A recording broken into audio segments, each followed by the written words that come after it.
Hello students, welcome back to this channel. तो आज हम करेंगे क्लास 10th का पार्ट 8। ठीक है, हमने पढ़ लिया था जब रजिस्टर सीरीज में कनेक्ट होते हैं तब क्या क्या सिचुएशंस हमें देखने को मिलती हैं। फर्स्ट, जो करंट होता है वो सेम होता है। ठीक है, जो पोटेंशियल डिफरेंट क्रिएट होता है वो डिफरेंट होता है।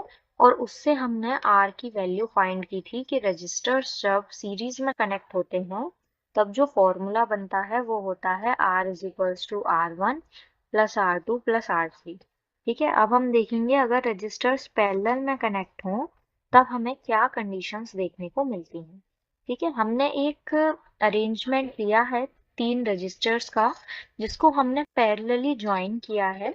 ठीक है, with a combination of cell और अ बैटरी। ठीक है, ये हमने पैरेलल में कनेक्ट किया है, R1 R2 R3 पैरेलल में है। ठीक है, और हमेशा वोल्ट मीटर पैरेलल में कनेक्ट होता है तो यहाँ हमने वोल्ट मीटर को कनेक्ट किया है। सीरीज में हमने एमीटर को कनेक्ट किया है। ठीक है, और एक यहाँ पर एक स्विच लगाया है और एक बैटरी लगाई है।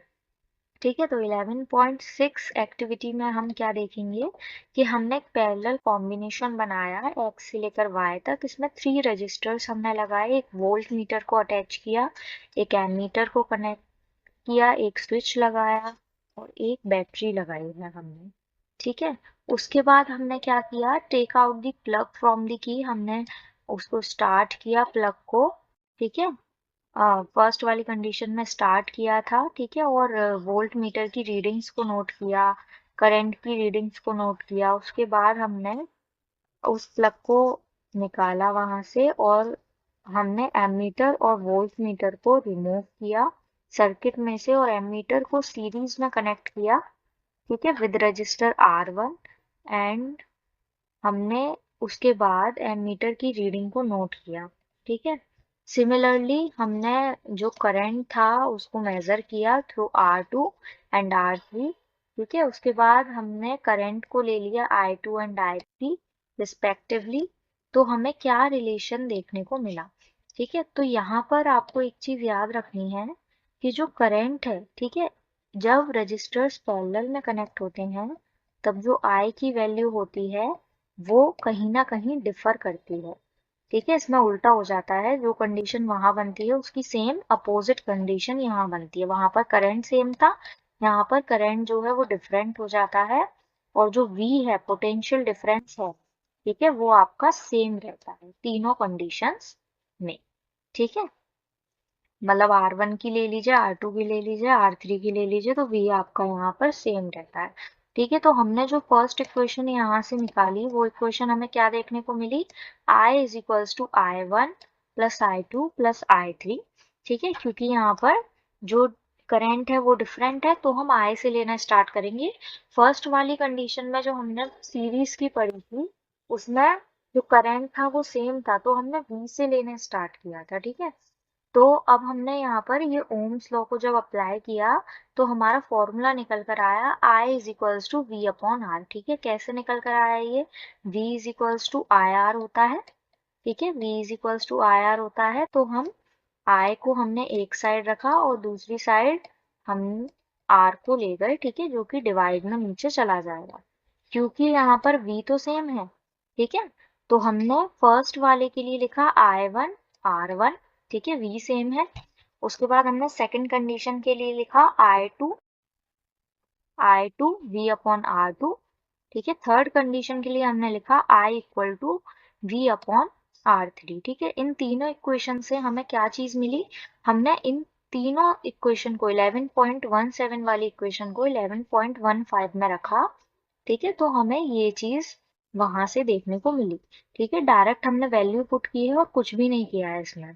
ठीक है, तो यहाँ पर हमारा ये चीज निकल कर आया है। ठीक है, अब हमारी जो वैल्यू थी वो कुछ ऐसी निकल कर आई ना, V is equals V upon R P. ठीक है, V upon R P is equals to V upon R1। ठीक है, V यहाँ से हम कॉमन ले लेते हैं। ठीक है, क्योंकि वो बाद में भी हमें कॉमन ही लेना पड़ेगा। तो यहाँ पर V upon 1 upon R1 plus 1 upon R2। ठीक है, प्लस 1/R3। ठीक है, 1/R3, ये हमने यहाँ पर नोट डाउन किया। ठीक है, V से V इधर आपका क्या हो गया, कैंसिल हो गया। तो रेजिस्टेंस वाले कंडीशन में जो जब रेजिस्टेंस पैरेलल में कनेक्ट होते हैं तो उसका फॉर्मूला जो हमें देखने को मिला वो क्या मिला, आर 1/R पी। ठीक है, वो हमें देखने को मिला 1/R P is equals to 1/R1। ठीक है, 1/R2 plus 1/R2 plus 1/R3। ठीक है, ये फॉर्मूला हमें देखने को मिलेगा जब रजिस्टर्स जो हैं वो पैरेलल में आपके कनेक्ट होते हैं। ठीक है, ये कंडीशंस आपको बिल्कुल माइंड में रखनी है। ठीक है, ये आपका डायरेक्ट भी आ सकता है और आपका फॉर्मूले के थ्रू आपसे क्वेश्चन भी किया जा सकता है। 11.8 जो एग्जाम्पल है वो पूरा इसी पर बेस्ड है।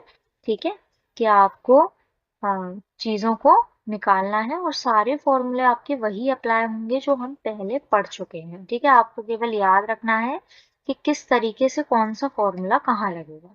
ठीक है, 11.9 भी सेम ही एग्जाम्पल है। ठीक है, हम अभी केवल थ्योरी कवर करेंगे। अगर आप चाहते हैं कि मैं इसकी एग्जाम्पल्स के वीडियोस जो हैं वो अपलोड करूं तो आप मुझे कमेंट में लिखकर बता सकते हैं। ठीक है, तो हमने ये चीज देखी कि जब भी हम सीरीज में सर्किट को कनेक्ट करते हैं तो करंट जो है वो कांस्टेंट रहता है, यानी कि सेम रहता है, चेंज नहीं होता। ठीक है, दिस इज और ये बात ऑब्वियसली इम्प्रैक्टिकल है कि जब भी हम इलेक्ट्रिक बल्ब को या फिर इलेक्ट्रिक हीटर को सीरीज में कनेक्ट करते हैं, ठीक है, उसके लिए ये बात बिल्कुल इम्प्रैक्टिकल है, बिकॉज उनको जो करंट चाहिए होता है वो वाइडली डिफरेंट वैल्यूज पर चाहिए होता है। ठीक है, तो ये इसकी फर्स्ट डिसएडवांटेज है जब हम सीरीज में रजिस्टर्स को कनेक्ट करते हैं उस बात की। ठीक है, जो अदर मेजर डिसएडवांटेज है वो क्या है सीरीज सर्किट का, कि कंपोनेंट जो होता है, अगर सीरीज सर्किट में एक भी कंपोनेंट फेल हो जाता है तो पूरा सर्किट जो है वो कहीं ना कहीं क्या करता है, ब्रेक डाउन हो जाता है। ठीक है, क्योंकि एक कंपोनेंट फेल हुआ तो उससे पूरे सर्किट पर असर पड़ता है, क्योंकि सारी चीजें सीरीज में कनेक्ट है। ठीक है, तो जो भी आपकी जैसे कि फेरी लाइट्स होती हैं डेकोरेट, जो हम बिल्डिंग्स वगैरह पर लगाते हैं डेकोरेशन पर्पस के लिए, वो आपकी सीरीज में ही कनेक्ट होती हैं, जिस वजह से एक अगर उसमें छोटी सी भी चीज की खराबी होती है तो पूरी जो आपकी लाइट है वो जलना बंद कर देती है। ठीक है, तो यहाँ पर जब तक आप डेड बल्ब को रिपेयर नहीं करते तब तक आपकी जो लाइट है वो फ्यूज ही रहेगी। ठीक है, वो जलेगी नहीं। ठीक है, ऑन दी अदर हैंड अगर हम पैरेलल कनेक्शन के बेनिफिट्स देखें तो पैरेलल कनेक्शन के ये बेनिफिट होते हैं कि जो करंट है, ठीक है, इलेक्ट्रिकल गैजेट्स के थ्रू वो डिवाइड हो जाता है। ठीक है, तो जो टोटल रेजिस्टेंस है पैरेलल सर्किट में वो डिक्रीज हो जाती है, और अगर रेजिस्टेंस डिक्रीज हो गई तो करंट ज्यादा से ज्यादा फ्लो आसानी से कर सकता है। ठीक है, और ये जो है चीज हमारी वो बहुत ज्यादा हेल्पफुल होती है। ठीक है, बहुत सारे सर्किट्स के अंदर। ठीक है, तो ये आपका था पार्ट 8 में जो हमने कवर किया। अब जो आपका पार्ट 9 है उसमें हम पढ़ेंगे हीटिंग इफेक्ट के बारे में। ठीक है, कि क्या होता है heating effect of electric current. ठीक है, ये मोस्ट इंपॉर्टेंट टॉपिक है, इससे आपका एक क्वेश्चन बनता ही बनता है, इसके एप्लीकेशंस के ऊपर बन सकता है, आपसे पूछा जा सकता है कि heating effect of electric current क्या है। ठीक है, तो इसे हम नेक्स्ट पार्ट में कवर करेंगे। अगर आपको वीडियो पसंद आई हो तो इसको लाइक एंड सब्सक्राइब करें।